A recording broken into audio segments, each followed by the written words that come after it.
राम जी की यात्रा के लिए निकली हुई हूँ। और आप सोचो कि उस टाइम पे तो कोई फैसिलिटी नहीं थी, कुछ नहीं था। राम जी इतने ठंड में, बारिश में, गर्मी में, हर मौसम में वो वनवास को काटते रहे। उनसे प्रेरणा मिली है, तो इसलिए 1400 किलोमीटर दूर में आई हूँ। ठंड का असर नहीं है, पैर में छाले पड़ गए, क्या ठंड बात इतनी है। है, लेकिन ये जो झंडा दिख रहा है आपको राम जी जी जी, का, दिख रहा है, दिख रहा है। यह हौसला बढ़ाता है मेरा।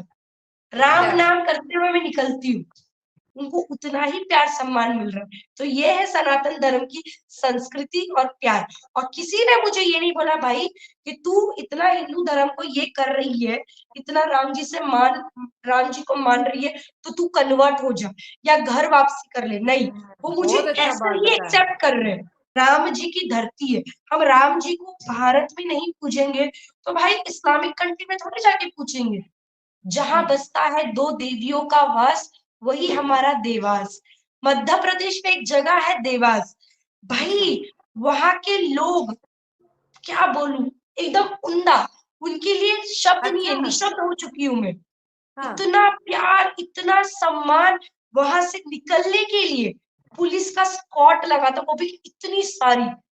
रेप थ्रेट दी जा रही है, धमकी दी जा रही है, कहीं ना कहीं देखो मैं तो एक ही बात बोलूंगी, जो भी हाँ। भारत देश में रामलला के करीब आया है, कहीं ना कहीं उनको विरोध का सामना करना पड़ा। तो कोई बड़ी बात नहीं है, राम जी की शरण में जा रहा है, हनुमान जी हमें ताकत देते हैं, हम सबका सामना कर लेंगे। मर्यादा में रहना, जितना तुम कम बोलोगे उतना सही रहेगा। खान पान में जितना तुम ज्यादा खाओगे, एक लिमिट में खाया जाता है, जिससे क्या है, तुम्हारा शरीर खराब ना हो। कम बोलना चाहिए, ताकि कहीं गलत चीज ना बोल दो जिससे आपको ही पलटवार सहना पड़े। तो राम जी से बहुत सारी चीजें सीखने मिलती है, और मैं बहुत पोलाइट हो चुकी हूँ। मंदिर का पंडित हमेशा साथ हिंदुस्तान के कश्मीर से एक शेरनी लड़की मौजूद है, फाइका जावेद। बहुत बहुत शुक्रिया फाइका, हमें ज्वाइन करने के लिए। एक लंबे अरसे के बाद आपने हमें टाइम दिया या फिर हमारे व्यूअर्स के लिए टाइम निकाला। Thank you so much. Thank you so much Anam for having me here. और कैसी है आप? बहुत अच्छा लगता है जब आपके प्लेटफॉर्म पे आते हैं, बात करते हैं, मुख्तलिफ मुद्दों पे बात होती है। वैसे तो आज काफी लंबे अरसे के बाद हम आ चुके हैं, तो आप बताएं कैसा चल रहा है पाकिस्तान में, क्या हालात है और आप कैसी है?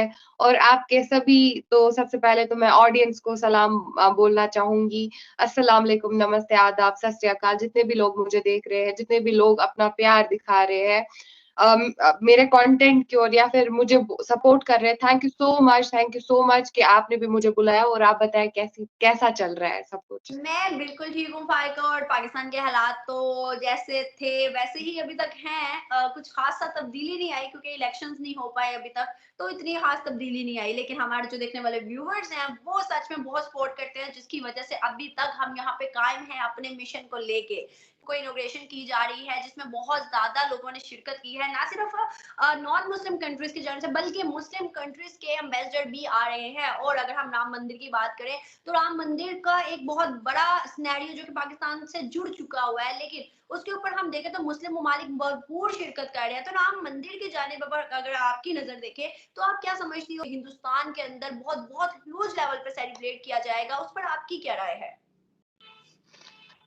देखिए, सबसे पहले तो बहुत शुक्रिया कि इस टॉपिक पे बात करने का मुझे मौका दिया गया। तो जैसे कि आपने बोला कि बगैर पाकिस्तान के बाकी सारी मुस्लिम ममालिक जितने भी हैं, अरब कंट्रीज है या फिर यूनाइटेड अरब एमिरेट्स, ये चीज समझ नहीं आती मुझे कि अगर यहाँ पर कोई मंदिर बनता है तब भी मुसलमानों पे जुल्म होता है, अगर डेवलपमेंट होती है तब भी मुसलमानों पे जुल्म होता है, अगर कश्मीर की बात मतलब उठती है तो तब भी मुसलमानों पे जुल्म होता है। तो मुझे समझ नहीं आ रहा कि हो किन मुसलमानों पे जुल्म रहा है, क्योंकि हम भी तो मुसलमान हैं, हम पे तो कोई जुल्म नहीं हो रहा है। मंदिर वहां बन रहा है, पाकिस्तान में अलग लोगों की जल रही है, पाकिस्तान में अलग सरकार की जल रही है, पाकिस्तान में अलग पॉलिटिक्स खेली जा रही है। बीजेपी फील्ड में उतरी ही इसी चीज के लिए है कि वो काम करेगी, और उनके मैनिफेस्टो में ही था कि राम मंदिर को बनाना और राम मंदिर की इनॉग्रेशन करना, तो ये बीजेपी के मैनिफेस्टो में ही था। तो अगर पहले भाजपा पे सवाल उठाए जाते थे कि भाजपा बना नहीं रही है, बना नहीं रही है, अब जब बन गया, अब जब इनॉग्रेशन हो गई, अब भाजपा पे ये सवाल उठाया जा रहा है कि इस पे लगभग इतना करोड़ जो है वेस्ट हुआ है। It's all about it's all about politics. इसमें लोगों को कोई प्रॉब्लम नहीं है, हम कश्मीरियों को कोई प्रॉब्लम नहीं है और हमें होनी भी नहीं चाहिए प्रॉब्लम। इवन मैंने आपको कहा था कि कश्मीर में भी, कश्मीर के करना तीथवाल इलाके में एक रिसेंटली मंदिर बना, तो उसमें कौन थे? उसमें तो हम लोग ही थे वहां पर जिन्होंने उसकी इनॉग्रेशन की, तब भी तो मुस्लिम भाई खड़े थे वहां पर, तब तो कोई प्रॉब्लम नहीं हुई। तो राम मंदिर की जो हिस्ट्री है ना वो 15 सेंचुरी से है, लाइक वो अभी की नहीं है, हम बोलेंगे आज से या 100 साल 2 साल नहीं, इट्स अबाउट 15 सेंचुरी।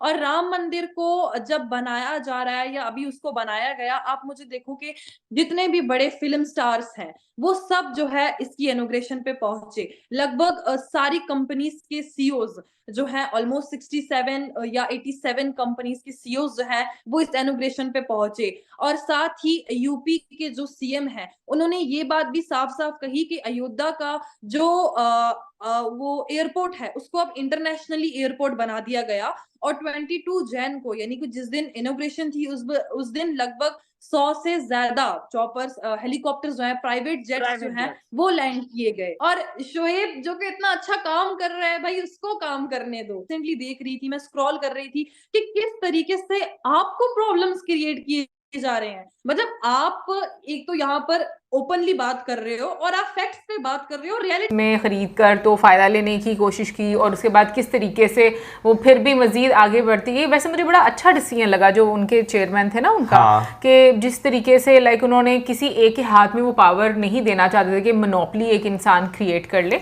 तो मुझे ये चीज़ बड़ा अच्छा लगी कि उन्होंने डिवाइड कर दिया, इवन के जो आई थिंक जो एम्प्लॉयज थे वो भी खरीद सकते थे। बिल्कुल, उसके शेयर्स कुछ एम्प्लॉय को मिलते हैं, लेकिन जो है ना यार वाकई ये डिसीजन इस तरह का लेना है ना कि भाई किसी की मोनोपली ना रहे, कंपनी जो है वो एक लॉन्ग लाइफ तक चले, कोई इस कंपनी को खत्म ना कर सके, ये एक बहुत इंपॉर्टेंट है। और जो कंपनी का प्रॉफिट उन्होंने बढ़ाया 5,000 से 1,25,000 करोड़ तक वो लेकर है कंपनी को, वो भी मैं कहूँगा कि भाई आपको नजर आता है कि एक बंदा जो है ना वो कंपनी के साथ जो है वो कितना ज्यादा लॉयल है। वैसे L&T की अगर मैं बात करूँ तो इंडिया की अगर इतिहास की बात करें 1947 से लेकर अब तक की अगर बात करें तो काफी ज्यादा जो है योगदान इस कंपनी का रहा है। लेकिन 1947 से पहले की काम कर रही है ना, काम तो पहले की कर रही है, लेकिन 47 के बाद से लेकर अब तक जैसे न्यूक्लियर रिएक्टर जितने भी इंडिया में बने सारे जो है उसमें L&T ने जो है वर्क किया, ठीक है। फिर उसके बाद मैं ये देख रहा हूँ जो फ्रेट कॉरिडोर बन रहा है इंडिया में, हाई स्पीड रेल बन रही है, मेट्रोज बन रही हैं, उसमें भी उसका काफी ज्यादा कंट्रीब्यूशन है। मुंबई ट्रांस हार्बर लिंक है, रेलवे ब्रिजेस हैं, इंफ्रास्ट्रक्चर, मतलब ऑलमोस्ट हर सेक्टर में आपको ये कंपनी का योगदान जो है वो नजर आएगा।